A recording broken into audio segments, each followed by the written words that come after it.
Good afternoon for outside the country people them. Plenty glad for me to una for inside Tori. As so talk for now Tori day. But we go start now with this one for that side. So for Kumba, for opposite Miami Hospital, for inside the Kumbambeng or Kumba town, as well they call them. The main problem now this pole for light, they did them too. Where they pull them, they don't rot in so they don't broke fall, and as well it happen just now. If you now notice it been inside some person a bush where the current that high tension cable in the past. I will say for early morning time if you go your bush where water it don't cover all place. It show say if you make mistake your foot it touch that tension high tension cable them you say if it shock you and other things will happen. Make we not talk chapter for small picky way it lost sense it go play inside that bush it been a big trouble. So just now people that they just for opposite Miami Hospital for that side. So for Kumba they try for talk say make the company where the local light it come and answer them for this problem.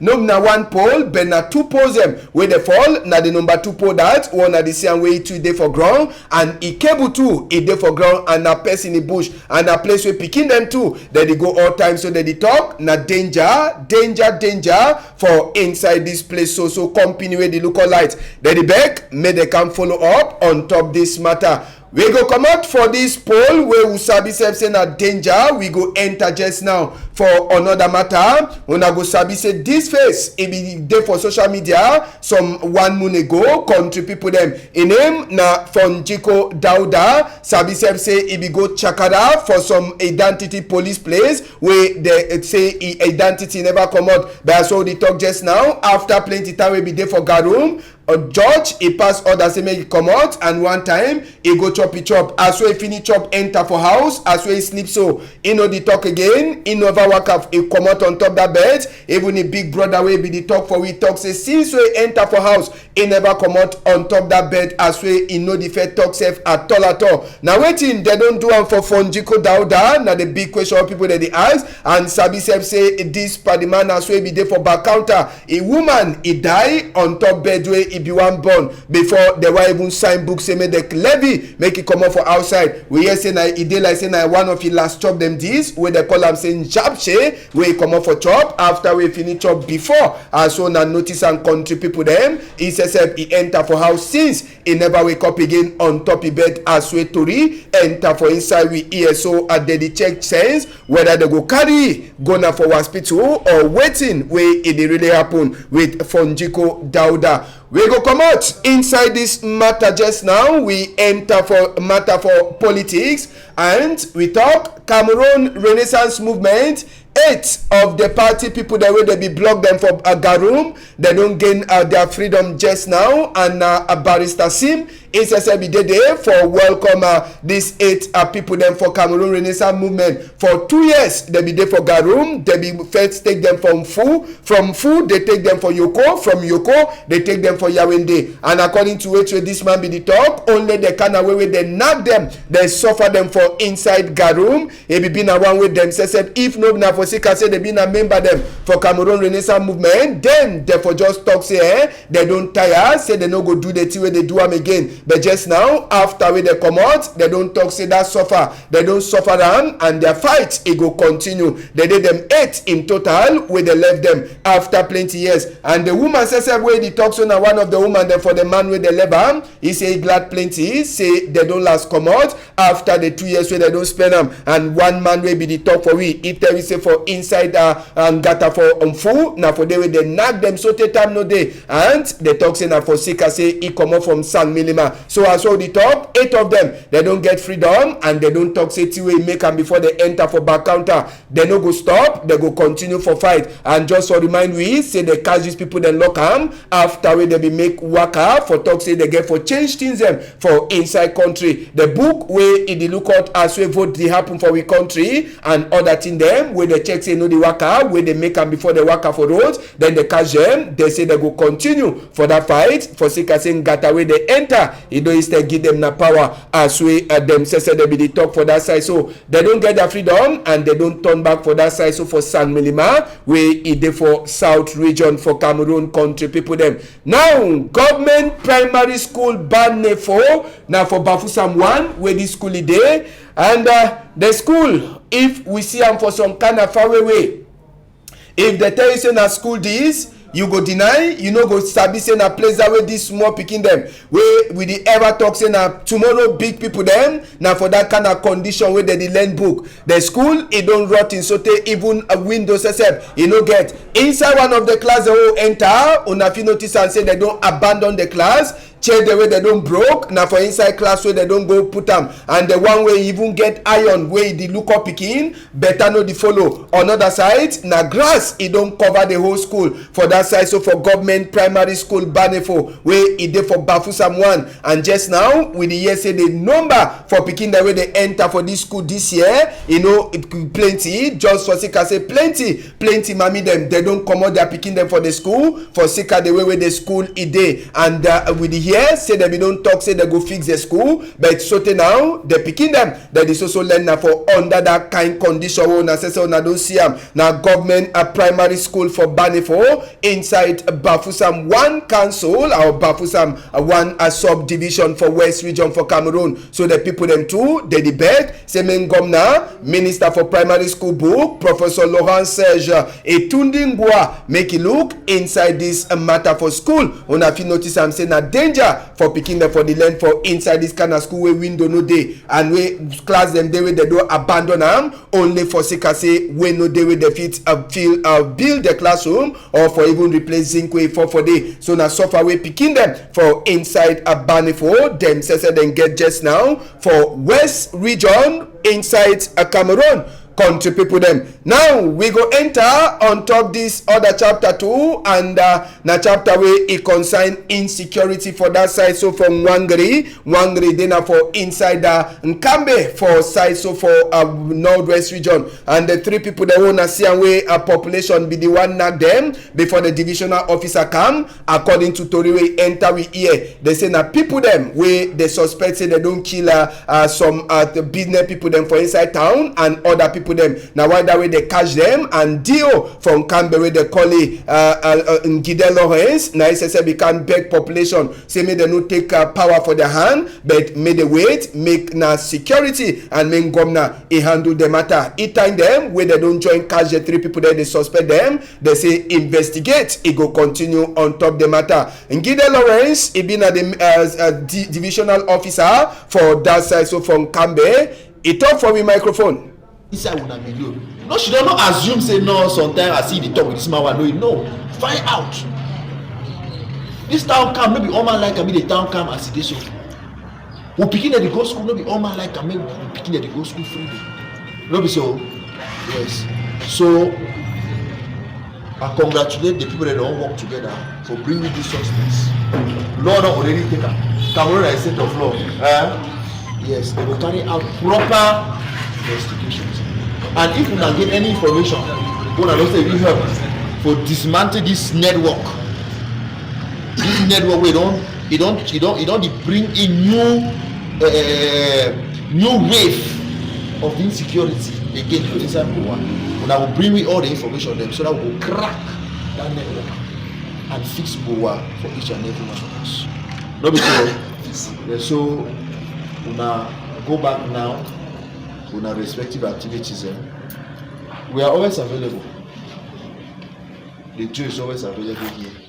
Through phone, when if you get me, come to this office when I will get me or any of the members of our ministry.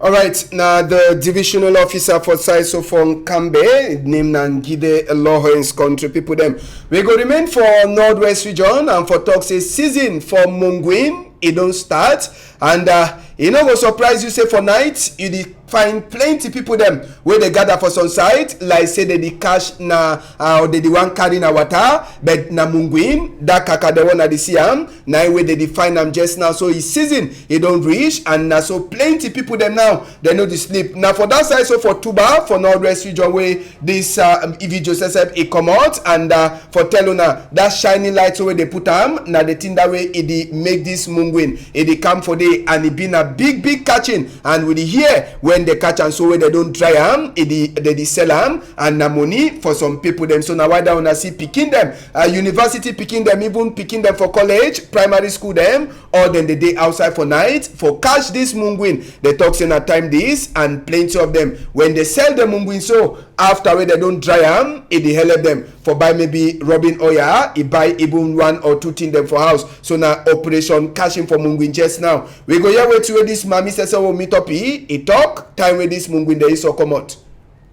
Time for November, December. If you ever set the big ticket there, we set an up for chop.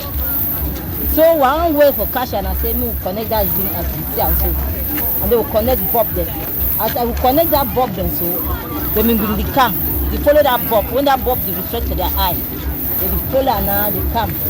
They follow that thing now. They enter inside that thing, connect them inside that drum the way we don't connect them now. When you enter now, we'll start for sale, and they will use some to chop. So during this time for all right, and the mommy try for tell we say plenty of the time when they come out, they rub Vaseline or rub Griseline for their face. For sake I say that the fear say make a creature too, fall on top their skinny bonham. But it tell we say picking them to the joint, but they not the worry. Make we hear mommy tell we. Vaseline and Griseline say me that because the cow will insect. So insect they will be dangerous because as Pidgin. When you walk up your skin, it feels with it. So now why that one rubbing to my face, if you fall me the slice will and they may not over affect me. It depends how it fall. Sometimes when it fall plenty, you sell on 5,000. When it fall when it's scarce, you sell on even 6 to 7,000. The step but not that way, any man define my own to chop. So no video drive them. If you drive them now, you will then chop and you are on. So they do so they enter some deceive them. So we struggle now for defend them, they know the steep, and then for correct them to the way where they will pick their own small one for go chop. So when they pick and go sell, and then bicep their oil. So when they pick in pocket, 2 pocket, 3 pocket, even you will connect drum. Take time, come on, nothing. All right, country people them, we go take una one time enter for a pathway to the workplace, and as I tell you now, after we finish glad 40 years on top chair, the very first stranger we don't enter for pathway to the workplace for Yawende. Now the special advisor for Emmanuel Macron, we he consigning them for Africa. In name na Oga Frank Patrice, Master Frank Patrice, he says he take food, he go salute pathway today, and they be talk plenty. One of the things that they talk now concerning the combi between the two country them, and for see as we the fix 1 or 2 things the way the one make like say shaking the day. So now the work that way they so Master Frank Paris he make him inside pathway to the workplace every day. Now on Tuesday, country people them we take una go for outside country just now. Una see this aeroplane where he falls for inside. Now some man where they call it say Jackson around that kind 19 years old. Now be this where he enter for aeroplane, he broke aeroplane, he saved at least 24 people them inside that aeroplane. And for talk say Tiwe do am na fighting but president for Tanzania when for the way the thing happen, he don't give work for this man. He don't be not just now the latest army rescue man where he the work for that side. So for Tanzania only for Sikase aeroplane for water in Olebam. He enter for the aeroplane, he broke, he free at 24 people them. So he don't be nana workman, he don't be nana army rescue man for that side. So for Tanzania, as we at Tori enter for inside we here. We talk sports and we go start with the handball as well as sabi. Now today we number 25 African woman handball competition. It go dey happen for that side, so we dey call am say Senegal, and we woman handball team for Cameroon with them today dey part for the competition. They be do small training for place where they go play that match this evening time, this morning time around that kind at 7 o'clock Cameroon time, where it dey 6 o'clock for Senegal time. As we Tori enter for we here, so woman football team it do the training, and sabi say normal that match it be get for the play around that kind of 3 o'clock Cameroon time. But just now we dey hear say they go dey play the match now for 4 o'clock Cameroon time. Say Confederation for African Handball Federation, the Confederation CCF, it don't push the time, so Cameroon it go dey play now around that kind 4 o'clock Cameroon time, where it be now at 3 o'clock for that side, so for Senegal. And Cameroon it go dey play now against Ivory Coast. Manadimo could just show that fixture, Cameroon Ivory Coast, the people that way Cameroon go play number 25 edition for handball, woman handball Nations Cup for Senegal. And the first people that Cameroon go meet up today na Ivory Coast. As so tell you now, the match we don't get for play for 2 o'clock for inside here, but just now they don't push it go be na 4 o'clock Cameroon time and 3 o'clock Senegal time. As we Tori enter for we here after Ivory Coast, Cameroon go meet up with Madagascar, and he go meet up with Senegal. All them they now for Group C for the competition. Cameroon in the fight for be number 1 place for win the cup. They be now the assistant champion. Them it means say they become second for the last edition where it happened. So their goal now for win the cup and for go for the World Cup for women handball. Why not even qualify for Olympic Games where they never ever play as we the coach for woman volleyball woman handball team he talk before he be one come out for outside. Make we enter now so for inside Ndamba country people them, and for that side so for Ndamba for other sport Tori, Minister for Sports and Physical Education Chief Professor Narcisse Mwelekombi, he too he be get stranger for a workplace. He be there on Tuesday. He been at the man from Emmanuel Macron country, the special advisor for Emmanuel Macron concerning country them for Africa, Massa Frank Paris, where he visit Minister for Sports, and he be there for a corner Ambassador for France, General Thierry Marchand. And the two people them, according to Chief Professor Narcisse Mwelekombi, he talk in this stranger, they be talk from sideway Emmanuel Macron Tari become for Cameroon. They be talk to a concerned sport in particular between France and Cameroon, and he try for talk as way the thing they happen or the small trouble whether they get and bet the man will come. He don't talk say France he goes also continue for turn up for corner Cameroon as way they continue for plan their thing them, whether now for the sport side or even the political side. As I tell you now from pathway to the office we come out before he land for inside Chief Professor Narcisse Mwelekombi he office in Ambassador for France, General Thierry Marchand country people them. So for inside office for Minister for Sports and Physical Education, Chief Professor Narcisse Mwelekombi, on Tuesday, it be happen some last meeting where it prepare for the match where go play this evening time for that side. So for Yaoundé, if you enter for the other meeting photo them where Minister be get Sabi say again na Celine Eko Mendomo will be one of the Vice President them for Fecafoot. Now he answer present for that invite where Minister be giam for Fecafoot and other people there they consign for match we get for play this evening time. Chief Professor Narcisse Mwelekombi, it take time for talk and for one, even the police people then say may they put security for better way, and other people there they get hand for this bye match way it get for happen this evening time. And minister don't talk, it they expect say after all thing, all the people then the different committee them where they be put all man it go do it work according to where we it get for do and maybe the end of the day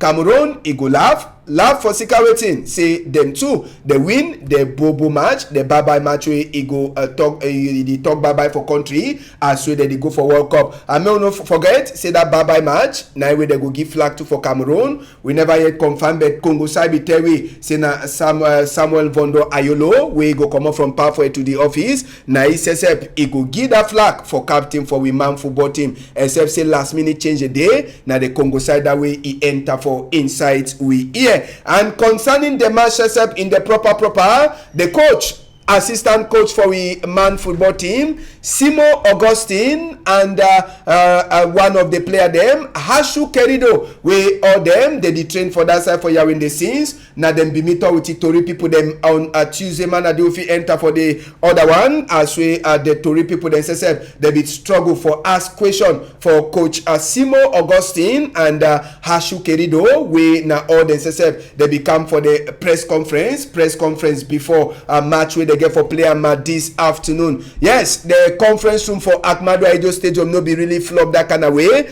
but Simo Augustine try for talk say this match where they play now for see and for give small confidence too for this player the way they call them. Sabi say majority of the player the way they call them now player the way they did knock down but for Elite 1 and Elite 2 football, for example for Cameroon. So inside this number say after the match maybe some of the 2 players them or 3 players them 4 players them they fit come out enter for the list for Rigobert Song now for go for that side so for Qatar. So the match as we Simo Augustine talk now for make this player them to forget that feeling say them too one day they fit play for inside the man football team. Hashu Kerido when a cashman we say we be there for day is in a fine team for it for day for inside the Lions then fine team too and they expect say maybe teams them too they go work for a own side way he go fit for before the list way he go for Qatar. Sabi say all man the dream now for go play that World Cup and only after the match where Rigobert Song he go come out names them list for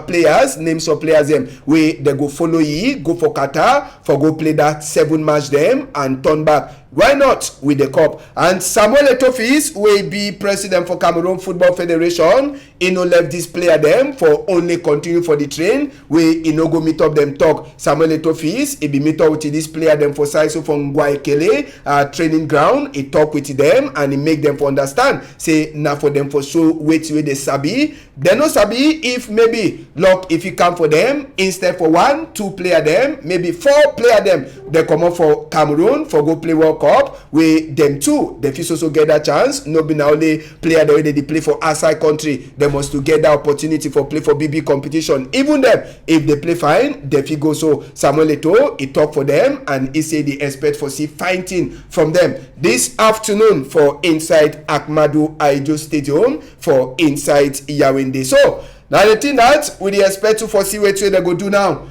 for that side. So for India we the year for some water for India people they only wake up go there they go see now wait people they don't put photo for Neymar, photo for Messi and photo for Cristiano Ronaldo. And if you not notice them, they don't put them according to how we them too they don't take a World Cup and plenty of them according to how we will be take this photo. They talk say they see say now Argentina it go take the World Cup this year according to which way these people the way they do one for India they try for talk they see now Argentina for take that World Cup this year as we Tori enter for inside we here. So Argentina Indian people they already start do their tumbu we sabi say World Cup time na time for plenty tumbu them more na no surprise say small time dog too he go start do his own tumbu pussy too go dey do his own as way it don't ever happen for World Cup. We sabi say Nations Cup that wishman for Senegal be talk say na Senegal